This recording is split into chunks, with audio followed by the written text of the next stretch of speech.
It was the summer of 1995. I was looking forward to graduating from high school. TLC tried to warn us about chasing waterfalls. Walt Disney Corp merged with ABC. MTV unleashed road rules upon us, and NBC ruled the airwaves with this unbeatable block of must-see television on Thursday nights with Friends, Seinfeld, and ER. Meanwhile, in the middle of the Pacific Ocean, Kevin Costner is putting the final touches on a box office bomb of mass destruction. Lumbering out of the Pacific Rim, the $175 million movie Waterworld, a post-apocalyptic action film directed by Kevin Reynolds and written by Peter Rader and David Twohy, among others, arrived on U.S. shores on July 28th and managed to make just $88 million of that back in the U.S. And although it eventually became profitable with overseas sales, broadcast rights, and home video releases, the troubled production continued Costner's box office decline that began with Wyatt Earp just a year before. His days as a sought-after leading man would come to an end in 1997. Jim, we come here today, 25 years later, after its debut, to pass ultimate judgment on this Waterworld. What say you? I've passed judgment on Waterworld and it has been found wanting. Waterworld is not a good movie. Waterworld is a movie that is conflicted with itself, that has zero concern for how any of it ever came about to be, both in the production side and the story side. It's somehow a delightfully bad movie, though. That's what I thought, because I remember I was really pumped for this movie. I was big into science fiction, action adventure. Kevin Costner, leading up to this, had made some really good movies. I really enjoyed Robin Hood, Prince of Thieves in kind of like a trashy, fun, lush big box office way. And I'd also seen Dances with Wolves. My mom liked it. My dad was excited about it. We go to a drive-in theater in the summer of '95 and see this thing on opening night. And I remember like halfway through the second act being like, this is boring. And why is this guy such an asshole? Like To be fair, that second act is the weakest part of the movie. It is really bad, but like watching it again with I think the first act is pretty good. The third act is pretty entertaining for an adventure romp. It's just the second act fails utterly to get you to care about any of these characters. They're all actively unlikable. Like I remember Kevin Costner's Fishman being a big asshole and hard to relate with, but like I didn't think the girl or the woman of the story, Helen or Enola, was. I thought they were like, I kind of was on Team Costner. Throw these guys overboard. You don't need this shit as a mariner drifter. Like, these people don't give a shit about your personal property.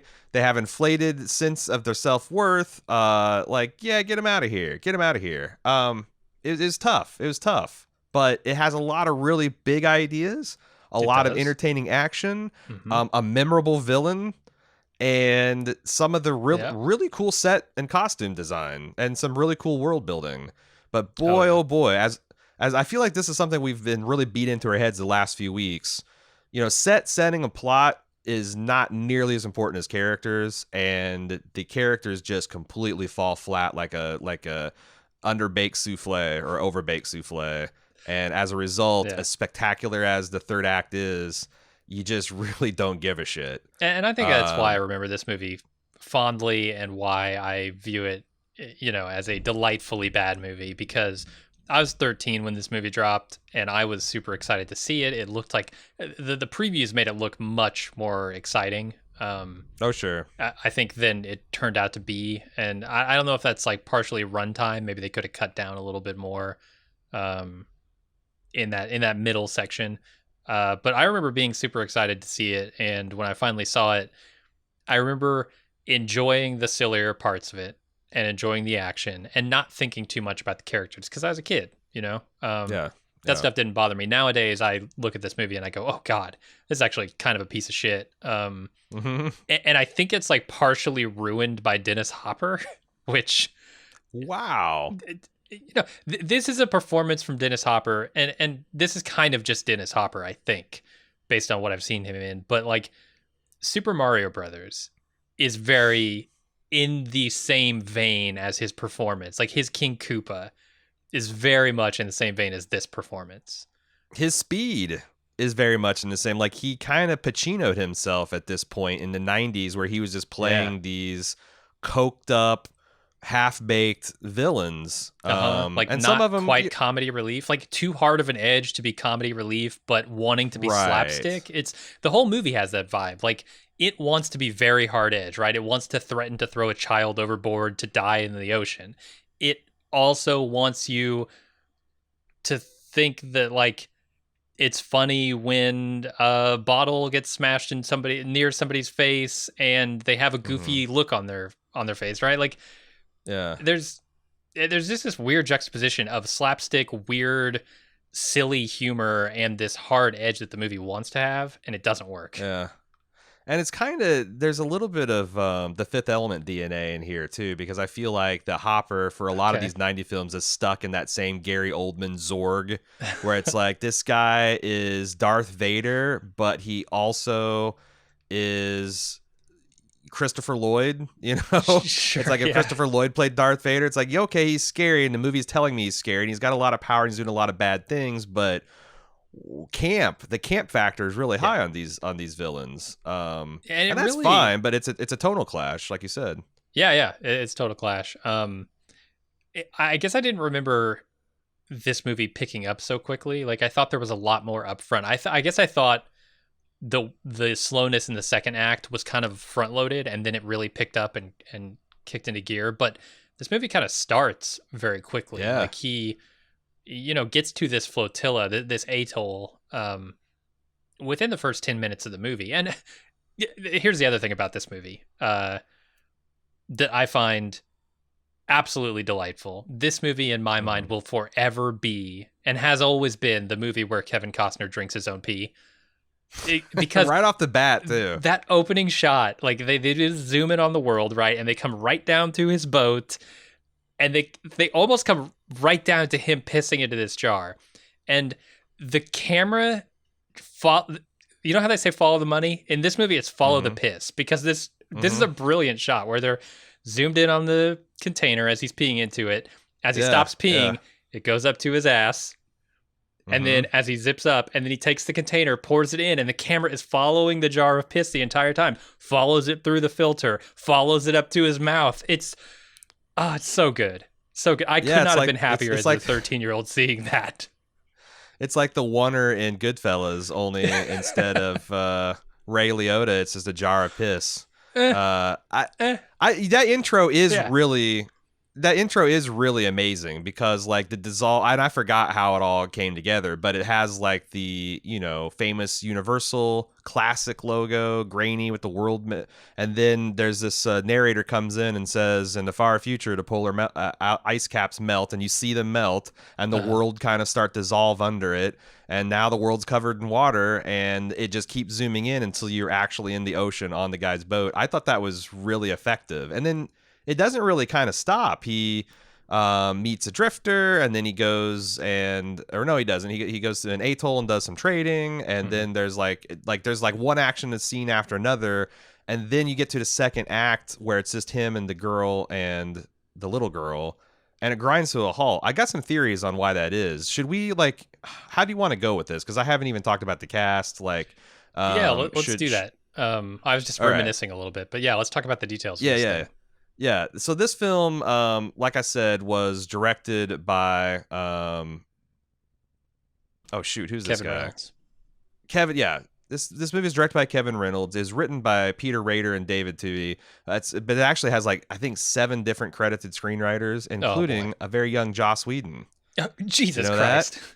Yeah. We're going to talk about that when we talk about the troubled production. Wow. It stars Kevin Costner, who was coming in here pretty hot still. He had like a decade of box office success leading up to this. Let's just start there. 1987's The Untouchables. It's an incredible film. Brian De Palma, love it. 1988, Bull Durham. Not even a baseball fan, pretty good. 1989, Field of Dreams. If you've got a relationship with your dad, it's going to make you cry. 1990, Dances with Wolves. Won tons of Oscars, made tons of money, made people watch a 3.5-hour movie. 1991, Robin Hood, Prince of Thieves, which I got to see that again. I haven't seen it for like 20 years, and I remember this being so much fun. 1991 JFK, which we just reviewed, I think, last year, and or maybe the year before that, which terrible history, but a very entertaining conspiracy film. 1992, The Bodyguard, which I can't even describe to you how big this was. Like, not just in box office, not only in like making your mom cream her jeans for Kevin Costner, but the crossover success of Whitney Houston's I Will Always Love You, or whatever the hell that song's called. Yeah. Like, it just was a multi-dimensional ear and mind and eye worm. And then he hits 94's epic Wyatt Earp, which couldn't even outduel the other movie about Wyatt Earp, Tombstone, which is the vast superior film. And then he hit Waterworld. And then his career is going to eventually, 2 years later, just be destroyed by another big budget post-apocalyptic film, The Postman. And he never really recovers from that. Like he had a, would you call it a starring role in 13 Days in 2000? Yeah, it's kind of like role. It's an ensemble piece though. Like he's kind of playing second fiddle to Bobby and Jack Kennedy, and Khrushchev. And then 2016 he had The Hidden Figures, and he's been in the Superman films. But it's his days as a leading man were firmly over. So he was joined in the starring capacity by Dennis Hopper, who plays the villainous Deacon. Jim didn't like his performance. I thought it was pretty fun, but it is tonally a big problem in this film. No, I love it. Like it's ridiculous. It's perfectly ridiculous, but it doesn't belong in this movie.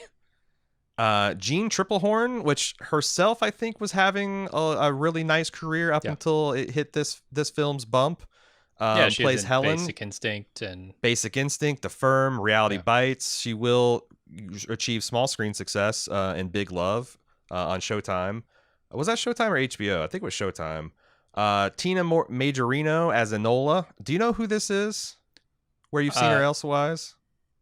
I know she does a lot of TV now, but she's also in Napoleon Dynamite 9 years later. She's Deb from Napoleon Dynamite. Yeah. And also Jack Black. Yeah, as a pilot, just one of his first roles, just randomly as a smoker pilot for 2 or 3 minutes in the middle of the second act. Yeah. So this, like I said, this movie was, but the thing is, what's weird about this movie, because this is the era when I was reading Starlog and all these science fiction trade mags.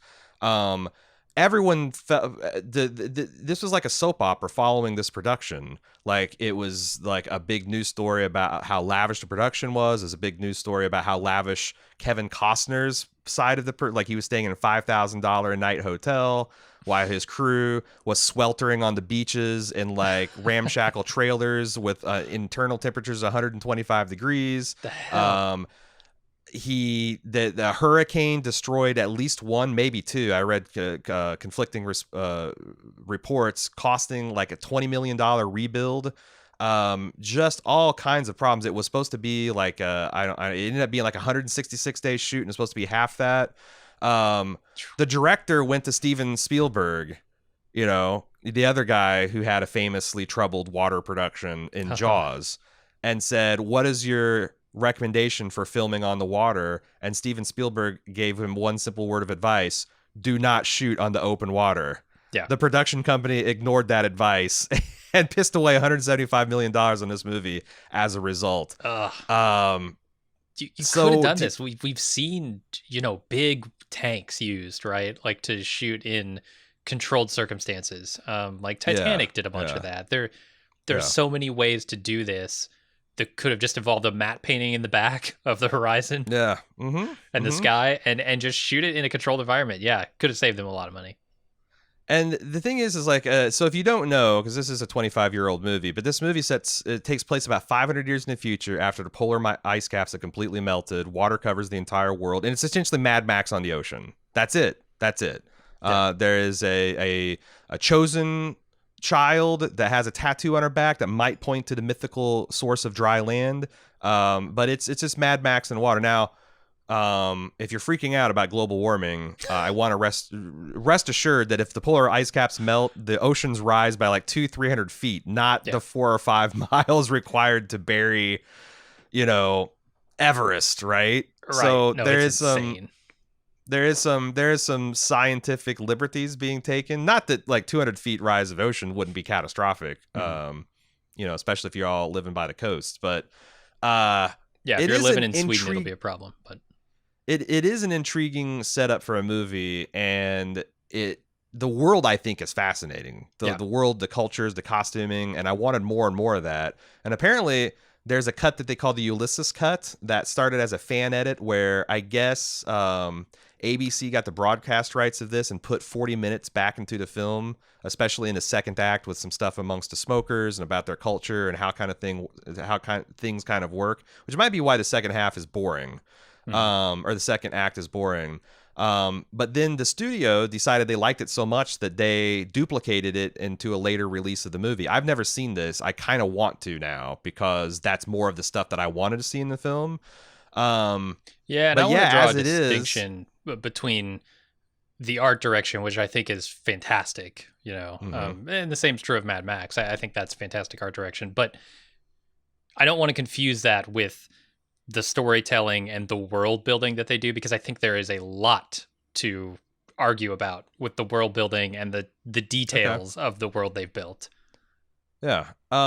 So I thought that maybe we should talk about the movie a little bit, instead of talking around the movie. Do you want to start doing that? Because like I said, I've got tons of materials about like what went wrong and why this movie was like inflated. Because again, I think this is the bones of a very good movie.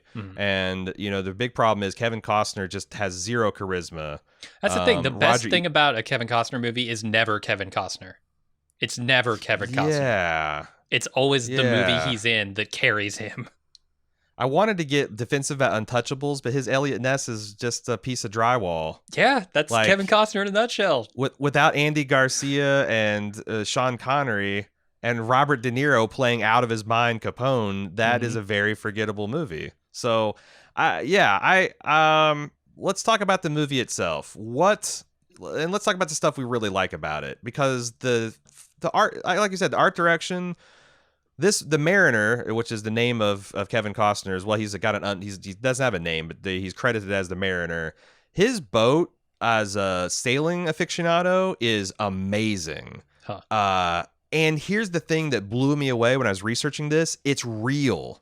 They had two versions of this boat. One that was built explicitly as a racing catamaran that could achieve like speeds of like 45 miles an hour, and then one that had all practical effects, like that windmill that's retracted into the sail boom, and the boom that shot out of the hull, and the auto deploying sails were all real. And it functioned as it wasn't as fast as a racing boat, but it could actually sail. That is fucking amazing. And someone bought that boat and it's still in private hands operating somewhere. Nice. Like, I couldn't believe that shit all worked. It's like something out of Knight Rider or like an animated film, like that show I used to like in the 80s, Mask. Like, I just couldn't believe that this stuff was all. I mean, I figured it was all practical because this was right at the shaky edge of like digital effects. But the fact that they built that and it actually worked, it was a working sailing boat, that just blew me away.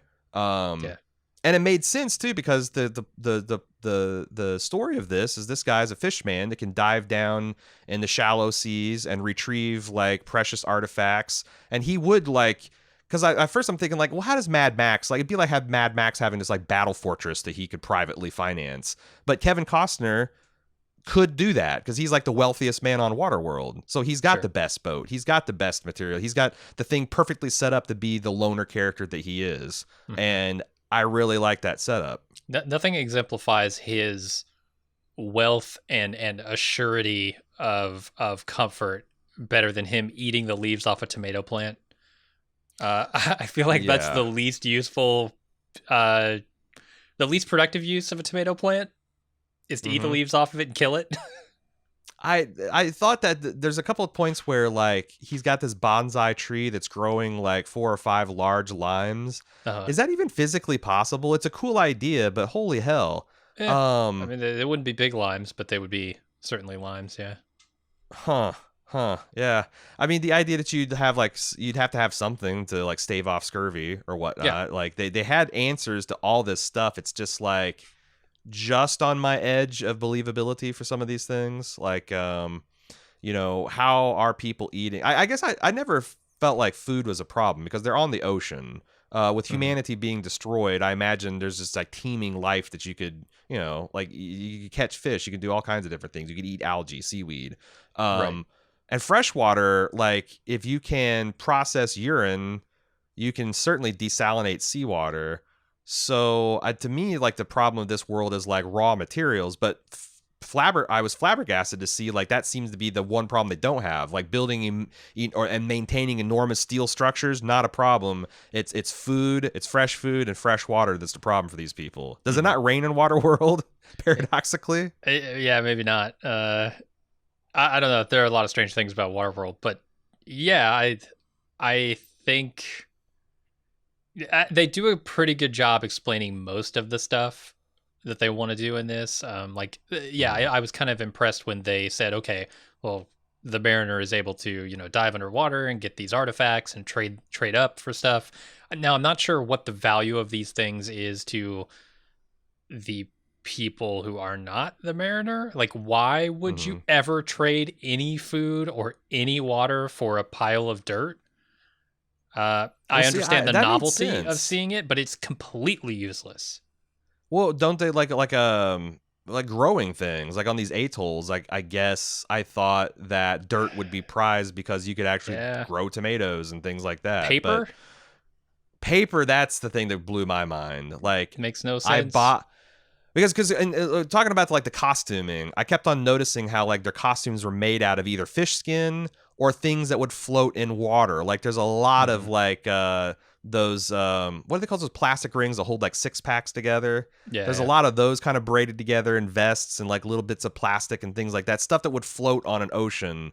But yeah, I mean, it made sense that dirt was valuable, but then why 5 pounds of dirt is worth 2 pounds of water? That didn't make sense to me because like again, it didn't seem like water would be in a short supply. It's so easy to make fresh water. Sure.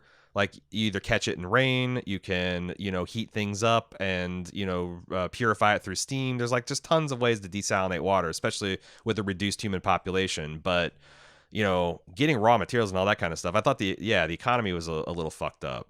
But I also really liked just going with the world, the idea that they have like all these rituals about reclaiming bodies. Yeah. Like their prayers were all about, bones to bread, veins to vines, stuff like this. And as they lower your body into this organic soup that dissolves it, and then, I don't know, they make soil. Who knows what they do with all that? But I thought that stuff was really pretty cool. The idea that anytime a trader would come in that was impressive genetic stock, that you'd want to like have your daughters breed with him, essentially, because things get weird when it's just all kept in the atoll.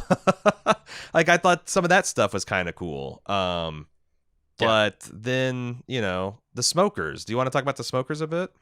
Sure. Yeah, those are the people who well, it's revealed over the course of the movie what their fuel source is, which is just eye-rollingly bad in my opinion, but because it's just so silly.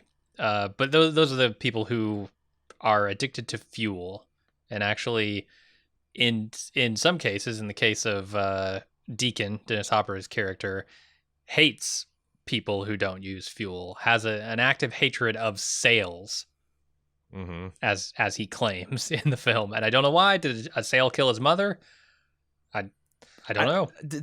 This has just got to be cultural commentary, right? The fact that like fuel and hydrocarbons the bad guy is obsessed with it. Yeah, like it's carbon dioxide is what's killing, pollution's what killing the planet. So the bad guy's got to be he's essentially a Captain Planet villain, right? His homeland is and this is something else revealed throughout the movie. They're living on the old Exxon Valdez, that's the thing, which ran onto a reef and polluted like thousands and thousands of miles of pristine Alaskan wilderness. They got a picture of the captain that did it. Yeah. Joseph Hazelwood, framed, and they call him Saint Joe, and he gets inspiration from this asshole that I think this guy was drunk at the time that the thing was ran aground and did all. So it's like there's like this guy was a personal villain too at the time. So I think because not only were they like they're named smokers because they're running on poorly refined crude oil. So like all their shit just literally smokes and is like very inefficient, but they also are in possession of an enormous amount of cigarettes, an enormous amount of alcohol. They're like all of humanity's vices distilled into this one boat of like inbred despotism. Yeah. And it's a really cool idea for a villain, and I think that Dennis Hopper does a pretty good job at that. But there's a couple of ridiculous things like towards the end of the film where they're going to take off towards dry land and they're just trying to row this thing. They're rowing an oil tanker. Yeah, why not?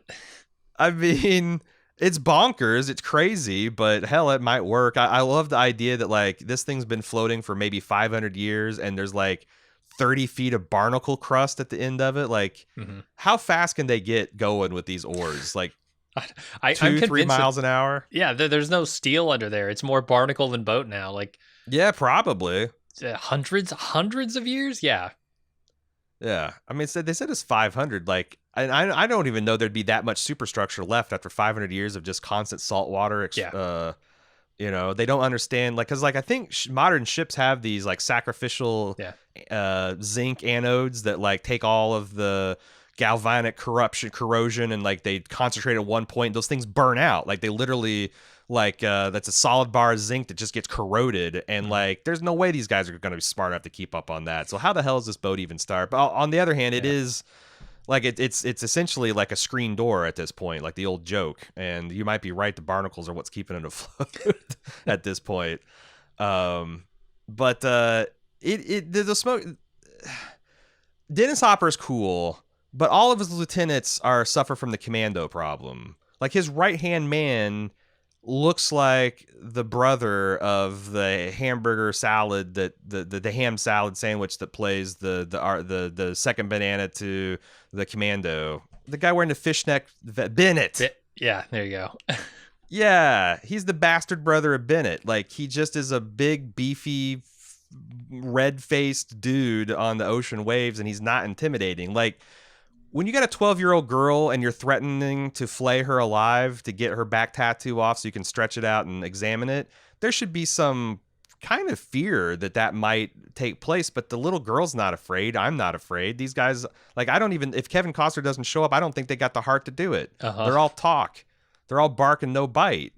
Does Dennis Hopper do anything like really psychotic in this film other than just engage in war on the open sea? You know, I guess the bodies that he uses to try and trick, like he kills a bunch of people on this little buoy thing, and then tricks them into thinking that, you know, they're coming to a place of security, and then I mean it's implied that he killed those people, right? And then this is pretty macabre, using their bodies to wave at. But it's such a remove. I think it's very similar to like the Starbase scene in Wrath of Khan, where like you realize that Khan has come and like strung up and bled out all these Federation scientists, and it's filmed as a horrific realization. Yeah. But these guys being used as human marionettes are almost kind of like funny in the Pirates of the Caribbean way. Right. That's what I mean. Like they mix this hard edge with a silliness. Way too often for there to ever be any real sense of danger. The other thing I guess you could say is he's got some guy who's most certainly going to die soon regardless down in the fuel tanks, sort of like dipsticking the thing to measure constantly. He's just the keeper of the level of black stuff. That's fucked up. That's dark. Yeah. Yeah, it's pretty grim. Like this guy just lives on a boat, and he subsists. A boat within a boat, and he subsists on the spit of Dennis Hopper. Like that's his, like, it's kind of like there's an Immortan Joe to like, you know, I don't want you to get too addicted to this hydro, so here, open your mouth, I'm gonna spit into it. There's your payment for today. And then I mean, it's real dark when the boat explodes, like, and the guy sees the explosion coming. He's like, "Oh, thank God." Yeah. That's dark. I'm being called home. So we slid into talking badmouth the movie again. I will say this. Oh, I have more of that. I can't believe how inventive the stunts are. Like anything you can do on the water, water skiing, jet skiing, ski-doing, boating, hydroplaning, planing, water skiing behind a plane, doing Uh, complicated water skiing stunts off ramps, like kite sail, kite sailing, an bungee airship. jumping from a hot air airship into the water to retrieve, like every single thing you can possibly do on the water, because there is no land. You're not going to Yeah. be able to go to some like kind of like fortress, like I guess the Exxon Valdez with the exception. Hmm. Like everything you can do on a water, like underwater jet ski stunts and ambushes and stuff. That stuff was really really cool. And whoever had the like, we could start off with whiteboards, like, okay, boys, throw me some watercraft and what you can do with them. And there are no wrong answers, and we're going to fit every one of these things into this fucking movie. That's had to be like how it went down, because my God, they did it all. They did it all. They really did. And I actually saw within the last 5 years, I saw the Universal Studios live show, live production of Waterworld, which is in this big like SeaWorld-esque aquarium kind of theater. And it's got a big set that's built up like the Atoll and Waterworld, and there are just insane stunts that they do. I was super impressed by the Waterworld live show. If you ever get a chance, don't sleep on that. It's really fucking good. Another thing I really liked about the world building is when the Mariner takes Helen below seas to show like where dry land is. Mm-hmm. You know, like, and you get to go through this like ghostly city that's partially collapsed. There's a submarine that sank through it. I thought that was pretty I mean, it's clearly just like green screen, but it's weird green, like it's underwater green screen. He's actually swimming. They just digitally composited this background, and that's probably, I remember, like, when I think about this movie before I watched it again, I started thinking about, okay, what do I remember about this? And I remember Kevin Costner pissing into the jug and processing his own urine. I remembered Gene Triplehorn's ass, and I remember this underwater scene. Everything else was kind of like a mishmash. Like I knew kind of roughly what happened and like the arc of the movie, but those are the visuals that kind of stood out for me. And that scene still pretty much holds up, you know? Like you could do it a little bit better. Like is the Phantom Menace, when the Jedi go swim down to the Gungan city, is it 10 times better? I mean, than this Aquaman scene? is 10 times better, sure. Aquaman, is it 10 times better? The compositing was pretty rough in this. Oh, they also they showed like the effect of Kevin Costner swimming very fast. Like they're probably just towing him, you know, with a rope, but like he's porpoising, and like there's a couple shots where I don't think I think it's practical. And they used, I think his name's Laird Hamilton, the famous like big wave surfer, to do like all this underwater stunt work for Kevin Costner. But it looks really good. Like he believably swims very, very fast, like you would think a fish man could. Yeah. No, it's true. Man, I have so many complaints. So many complaints about this movie. Do you have no more positive things to say about it? No more positive things. There's not a lot positive to say about this aside from the art direction being great. Yep. The story being, I don't know. The story is fine. The story's fine. The world building is good, though it's completely unbelievable. Like the scenes you're talking about, like, you know, you mentioned how even all the water in the world, you know, ice caps melted, everything wouldn't raise the sea level more than, you know, 200 something feet. And in this we see it's thousands of feet.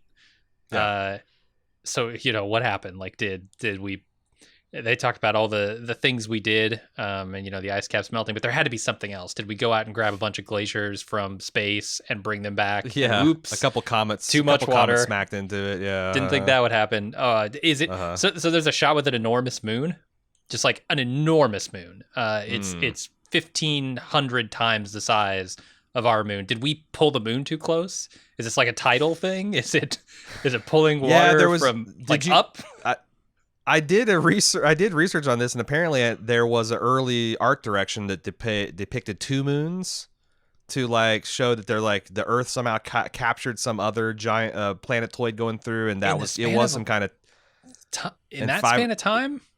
Yeah, we captured another moon, and that was like messing up the tides and stretching out the water. But you know, But then that just implies that you just need to keep sailing because you'll eventually get to the bulgy part where the dry land's being exposed. Fair, yeah. Yeah. I don't know. I don't know where the hell it also has been said that like if you ironed out all the wrinkles on the earth, so it's like perfect, like the water would perfectly cover the surface for like, you know, pretty far depth. So maybe there's some plate tectonics at work too, that like once the ice rolled off of the Antarctic, that like shit started bulging and flattening out and stuff. I don't know. Okay, maybe you could explain that stuff, but they didn't explain it in the movie. And B, the scene that you're talking about with the underwater swimming, he's dragging her into crush depth. Like this shit. I've seen The Abyss, right? A human body can't go much more than like 50, 60 feet underwater, like a bare human body, without suffering extreme health effects. So like, and you die. Like you go as deep as she did without any apparatus or anything, you're dead. So like, well, yeah, I mean, because in the real life bathyspheres that they had air supplies as you went down deeper, because the water pressure increases and that bubble gets smaller and smaller, so you release more air, it displaces more water. They didn't have that, so yeah, like maybe that something with that. Like she's looking at a gauge. The kid is looking at a gauge. That's just a depth gauge. I thought so too. Which, you know, it was implied there's like either the 700 feet or meters, either one. It's way too deep to just do a simple like, you know, dive bell like that they've got. Yeah. I mean, you can't do it. It's there are so many things like that in this movie that I just don't understand. And the thing is you could easily. The thing is like all these things could have been fixed, like because you would overlook all these with the rule of cool, but this movie's just not that cool. Right. It wants to be, and it carries itself with that swagger, but it always comes back to me. Kevin Costner is just a wet piece of seaweed. He's literally wet. The entire movie, he's wet. They talk. There's like interviews of him bitching about like in between every take, they dump a bucket of water over his head because he's supposed to be wet the entire time. He's a fish man. But he's literally a soggy fucking mayonnaise sandwich in this film, and he also is playing this guy with an edge, which, to be fair, I guess is a mutant who gets hounded from atoll to atoll. You would probably get pretty sick of humans shit. Yeah. But then inexplicably they make Jean Triplehorn and the girl Enola, they're big assholes too. Like in a post-apocalypse, I don't buy that children would just be unmitigated brats. The world's too harsh and violent for kids to grow up with this kind of entitlement thing. And the idea that like she would say like, "Hey, I'll let you out of here if and you can give us free room and board," and then her think that that's it, like that this guy's like can't throw us overboard because I don't know, it's weird because she like grew up on this shitty world, but like they act like they didn't. They act like they are late 20th century people that just beamed down, and they're like both like Karens that are just shocked and upset at the service that they're getting on the sailing vessel that they have hired. It's just really and like so much of the drama in the second half is generated by their stupidity. You know, like he's trying to solve a problem and Jean Triplehorn gets on the harpoon gun and fucks everything up and destroys his boat. But then his reaction to that, fine. Right, but his reaction to that is to cut their hair? Yeah, this is weird. One of the major problems in the second act that just does not feel right. Is just what the line they're trying to draw between him being a good guy and a bad guy, right? Like, there's some mix that they're going for here, some hard edge they're trying to find on the Mariner, but it never manifests really. Like, it's all just like looks and threats and stuff like that, where he has no reason to take them along in the beginning. Other like, I guess there is a series of moments where he's kind of saved by them, like the gate thing. He's right. He's got to go up and help them. She lets him out of the cage. That's it. That's, as far as I can tell, the only thing that they did. They half opened the door. He had to finish the rest. Like right. It just they're trying to do this thing where like there's a weird romance here, that is just kind of gross, A, and B, doesn't really strike me as any of their characters. Like it just isn't played right. Well, here, Han Solo, anti-hero, shoots people first in bars, is all about the money, doesn't have a lot of principles, but he didn't try to sell Leia into sexual slavery. Right. He didn't actually, and crucially, like, Mariner goes through with that, but then just for some reason changes his mind because the paper wasn't up to snuff, or he felt like like the reason that he's not just a complete villain is because he refused to sell the girl into the 12-year-old girl into sexual slavery. It is rough, and then they turn that corner into like a romance that never really gets requited because he's a fish man and he's got to go back to the sea, I guess, at the end. Right. And that's the end I thought was unsatisfying because he has to go away, but why?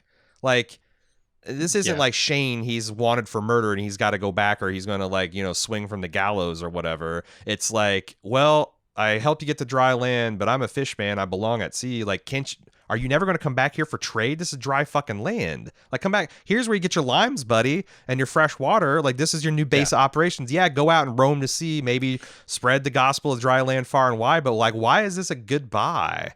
A permanent goodbye? Yeah, it shouldn't need to be. And I think, like, the whole idea of the mountaintop utopia is truly ridiculous in this world. Like, this implies a scenario in which the ice caps melted so rapidly that no one thought to go to higher ground. Like, literally, our society just said, oh shit, here comes the water. We're done. Yeah. Like, Jeff Bezos didn't try. Elon Musk didn't try. Nobody tried to get to higher ground. That is the literal first thing you do when the water is coming. Get to higher ground. All the wealthy, scientific, and literate people are living on the moon and Mars. This is just the dregs of humanity left behind. That's why they're all assholes. That's why they're all like off-putting and a space station. That's no moon. Star. It's a space station. Did you know that location? I put in my notes is like, is this supposed to be Mount Everest? Like, this is like, and it is like that tattoo on his back. If you decipher all the kanji and the glyphs, that it is coordinates that point exactly to Mount Everest. So it is. But you're right. Like, there should be tons of humans there, and this should be the most populated place on the planet. And there was human population, but they died out. They were doomed. Why are you doomed? You're the ones that have like still dry land and fresh water. Right. And their response to being doomed is to tattoo babies and send them out in buckets of dirt cast them away like Moses or fucking Kal-El from Krypton. Yeah. Get rid of all the things that will sustain our society here and our population. Yeah. Just send them out to the wasteland. Yeah, I don't know. Maybe there's because I hear that there's the Ulysses cut is named because there's a whole bunch of stuff in the denouement where, she gives him a name, Ulysses, and tells him about the Odyssey, and that he's leaving because he knows there's other clans of mutants out there, and he wants to tell them about where they can find refuge amongst dry land, and but I wonder how many other of these problems that longer cut fixes, and paradoxically. I guess the director wanted to have the 3-hour cut, but Kevin Costner refused because he thought the reason why Earp failed is because it was like 3.5 hours long. So he's like, well, I don't want to make 2 3+ hour bombs in a row. And in fact, I guess the director walked off the set like 2/3 of the way through production, and Kevin Costner directed the last bit of the third of the movie. The fuck? The director was quoted as saying Kevin Costner should only star in movies he directs. That way he can work with his favorite actor and favorite director. Jesus. And I guess this guy also. So do you want to talk more about the movie, or do you want to talk about the? Do you have anything? Because I want to talk about like all the research I did on all the things that went wrong with the production of this thing. Yeah, hit me. Okay, so in no particular order, one of the things I alluded to in the beginning is the inequity of this production. You had Kevin Costner staying at a $5,000 a night villa on the coast of Hawaii with a butler and a chef, and all the crew were living on these little huts that didn't have air conditioning, and I guess it was like getting like 120 degrees during the daytime, so that like you had bad feelings between the production and the star and then the director of the piece. The director and him, so this is the same guy that directed Prince of Thieves. I didn't know this, but I guess him and Kevin Costner butted heads throughout that, and he swore never to work with him again. But the producer got them both in a room and kind of settled the hash, but that didn't last throughout the film, the entire filming. So Kevin Costner has to take this thing over. The script had 36 different drafts involving 6 different writers. Joss Whedon came out for the rewrite crucial scenes in the final weeks of shooting, and I guess what he said is like Kevin Costner essentially held a gun to his head and insisted all of his notes get put into the script. So Joss just was like cleaning up Kevin Costner dialogue and Kevin Costner plotting. Because that's the other thing is like this was written as a lighthearted children's movie. And when Kevin Costner took it over, he said, I want this to be a serious action film. So they injected a bunch of grimdark into it. And I think that explains a lot of like the clash of tone. Yep. Okay. Because I see it now. On a surface level, it's very grim, but there is nothing grim that really happens. Yeah. Neither the main set that weighed over 30 tons and was also wrecked. This is, I think, that either the atoll, one of the atolls. So there's a whole plot of the slavers. You hear this mentioned. You got the smokers and the slavers. I guess the set that the slavers action piece was supposed to happen on sank. And they didn't have enough money to rebuild it because the atoll set had previously sunk and they rebuilt it. So they just cut that part out of the movie. But none of these sets, nor any of the 30 boats they used, had bathrooms. So they had to stop and ferry people on boats to these floating portalets that they had anchored off the coast. Just hang your ass over the boat edge. And like at 165 days, why don't you just bring those bathrooms closer? Can you not fit a portalet inside this atoll set? Can you? I don't like this is shit that like. Oh, here's another thing. Wow. The crew, so they're deciding whether they want to film this off the coast of Australia or the coast of Hawaii, and they decided on Hawaii because at the time they wanted to film it, it was going to be winter in Australia. But they did no research, and during the time that they filmed this in Hawaii, the prevailing winds were 40 to 50 miles an hour. So they were constantly blowing the sets out of range, constantly blowing things out of shots. Like, in fact, in the movie, you can see several points where the set had drifted off to where you could see dry land in the background. Oh, no. Like on the edge of the shot, you can see like mountains and cliffs of Hawaii.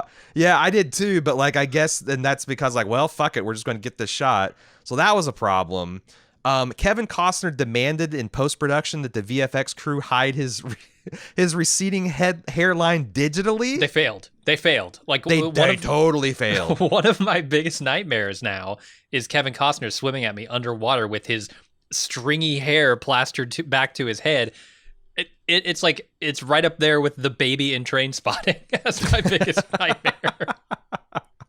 But man, it's bad. It's bad, and this is 95, so digital stuff was really in its infancy, and it cost like several $1 million just to poorly hide his balding spots. Just give up some of your vanity, or wear a wig if you want that to be covered up. They shut down filming 3 different stretches because of hurricane season. They had to do that. Mark Isham. So one of my complaints of the film is I thought the score was very vanilla and boring, and then I started researching this stuff, and it turns out that they originally hired this guy named Mark Isham to write the score. Kevin Costner got it, and he goes, "Well, this is too moody and ethnic for the movie that I'm trying to make." So they hired, I think, James Horner at the last minute to come in and just do a bare bones vanilla action movie score. Like it's this almost is like something you can get out of Adobe's licensed material. It's just an action movie score. There's nothing Waterworld. There's no distinct like themes for characters and stuff. It's just an action thing. They're not like playing plastic bottles as drums or anything in the tracks. No. And I'm like, it's like too ethnic. One of the coolest things about this film is like they had that kind of Firefly shit where it's like a blend of Polynesian and different languages, and they had this own kind of like belter, patois, this Creole language, and like Kevin's, instead of leaning into that and how distinct and melting pot it is, they're like, no. It's, I mean, the central tension of the movie, will they find dry land, is solved by a Rosetta Stone, for God's sake. Yeah. Right? Like, yeah. Yeah, how could the sound of this movie possibly be too ethnic? I don't know. I don't know, but that was what Kevin Costner's opinion. And that's hilarious so because this movie won, or sorry, was nominated for an Oscar for Best Sound. So like you've got the soundtrack in juxtaposition to the actual sound of the movie. Yeah. And I think it probably, I mean, I watched it with my surround sound system, and like it did like there's some cool effects. Like I noticed like when they harpooned the plane, that like that the I just noticed little stuff like that, the twanging of the cables and the creaking of the various sets and stuff. There was I thought like the explosion effects of like the final set piece where the Exxon Valdez gets flared to death. That stuff was always really cool. But I don't know. I mean, just boy, that last act, if the last act had been preceded by a decent second act, I think it would have worked really well, because that like speech that the girl gives about like, oh, when the Mariner gets here, you're so fucked because he's done this and he's done that. We haven't really seen him do anything but like, yeah, like stuff out of like a sitcom. Like he's just putting out fires and shit on his boat that his stowaways have caused. Like he's being flummoxed, and he does weird things where like they just get away from the smokers, and Gene Triplehorn gives him a little bit of lip about like dry land. He's like, I'll show you dry land. He takes her under this underwater odyssey, and he gets back, and of course the smokers are there. And they're there to fuck him because, like, of course they are. You just barely escaped them on your fucking sailboat, and they've got speedboats, dude. Yeah, I mean that's the most hilarious thing is the sailboat running from these jet skis. Yeah, like, yeah. Okay, maybe a jet ski on the best windy day, but right. You're not getting away from a powerboat. Yeah, especially if you have to flee into the wind, you're going to be fucked. Yeah. I mean, they could just flank you and you're done. So yeah, but I don't know. What else you got to say for? I mean, there's a couple of funny moments. Like I don't hate the comedy in this. I just think it's misplaced. There are, I talked a little bit about the speech that he's giving at the end, which is all bluster and bullshit. He hasn't actually figured this the cipher out, but while he's giving that speech, he's like, he smashes a bottle on the railing, and it like shoots glass into the eyes of the guy behind him, who gives a weird reaction. He fires a gun in the same guy's face. There's a moment where they're trying to take off that biplane on the oil tanker. And Kevin Costner pulls the bottom of it off, right? And then it goes smashing into a wall at what has to be at least 60 miles an hour, no seatbelts. Right. Girl totally fine. But he just she face plants right into this steel wall. I thought that was hilarious. Dennis Hopper and then after that they reveal it's the Exxon. Dennis Hopper getting fit with his prosthetic eye, I thought was pretty funny. Oh god, and then they leave the eyelashes in the whole movie. It's incredible. Incredibly hilarious. It looks like he's got some kind of like fucking fly bait or whatever, fly fishing lure stuck underneath his eye or something. It's what looks worse, Kevin Costner's stringy hair or those eyelashes? Well, I don't know, because it's like, who knows what horror show it looked like before they digitally altered it. But it was every time I saw a close up of Dennis Hopper's face with those things sticking out from his eye patch, it did give me the heebie-jeebies for sure. Yeah. And some of the stuff I like the his eye patch is like a pair of half blacked out swim goggles. Yep. It's like that makes total sense in this world. There's some stuff that also doesn't feel fleshed out. Like the romance doesn't feel fleshed out enough. Some of the details of like how did Waterworld happen don't feel fleshed out. But mutants are a thing that's like in this world, but not really explained or not integrated well. I mean, it half is. It's much like, the him being a bad guy versus a good guy. It's like it's in there, but it doesn't feel right the way they incorporated it. Like mutants are a thing that people notice and a thing that people hate, but he's really the only one we see. And yes, he uses those mutant powers to like get all the things he's got, but I don't feel like the mutants were much of a thing in the movie.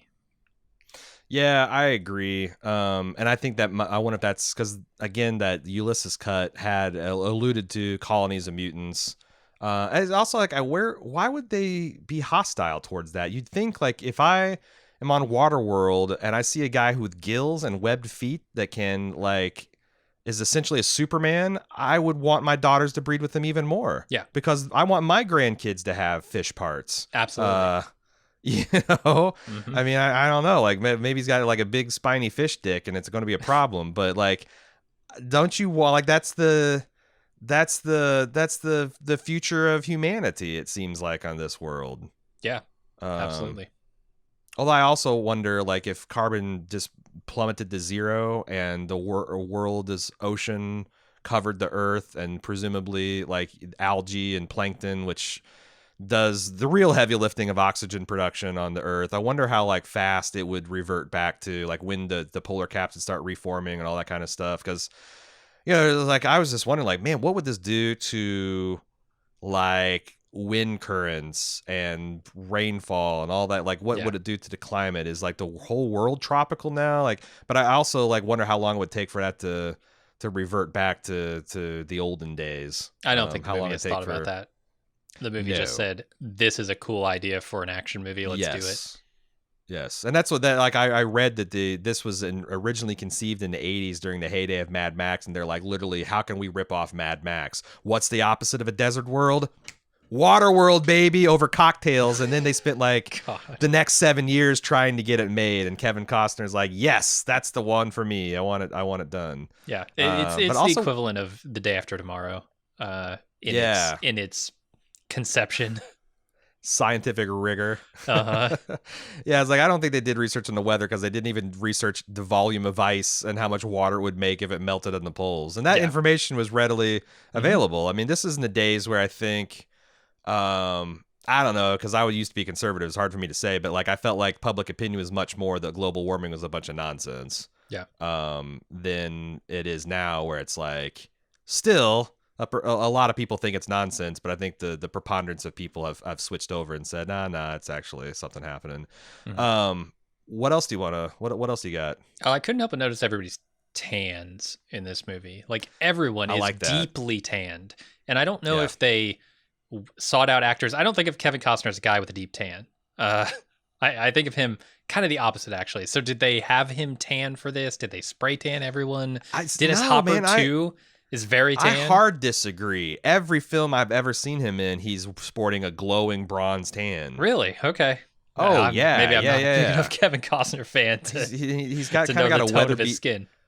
But he does. He's got like everyone looks like they got sunburnt cheeks and like wind burnt, water burnt, sunburnt faces. Like that felt pretty right to me. Yeah, it's part of that really good art direction. And then just a piece of meta, since we've talked about Star Wars a couple of times now in this movie.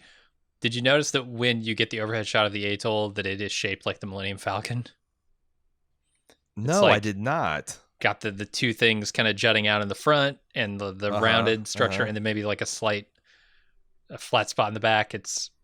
I think that was intentional, but I don't know why. That's pretty cool. So playing homage to like, you know, like that's I don't know, maybe it's a Starlog thing where it's like you want to get you want to get positive press in the nerd press, you lean in and put a Star Wars reference so that everyone writes about it and gets people all hyped up in Starlog and Fangoria.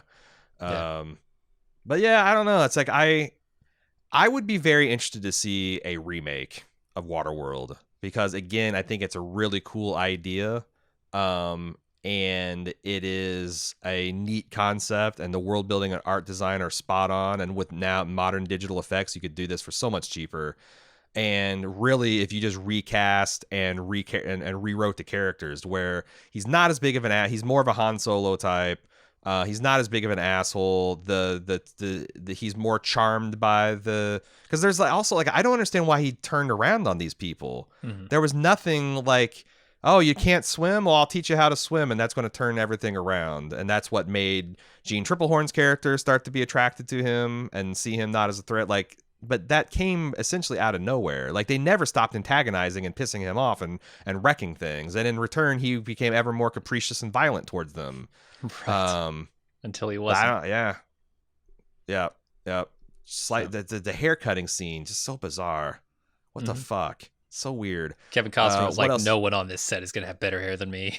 You know what? I noticed that. Like no one in this production has good hair. No one. No. Like it's all, that's fine, kind of like a Mad Max thing. Like no one's got product or whatever, but like everyone's hair is a complete disaster. The costumes are cool, but the hair is just all like blown out and frizz. Mm-hmm. And maybe that's what they did. The whole 160-day shoot, no one is allowed to use fresh water or shampoo. It's just everybody's salt crusted and briny, like a pickle. They're all like a pickle. Authentic, damn it. Yeah, damn straight. We're going to keep it, speaking of briny, keeping of ocean themed, we're going to keep it that way because we're going to see The Hunt for Red October, one of my all-time favorite movies, based on one of my all-time favorite books. I'm really excited to revisit. I haven't seen it in probably a decade, but I'm going to strongly suspect that it holds up. If you've never seen this movie, I really recommend it. It's a taut political thriller.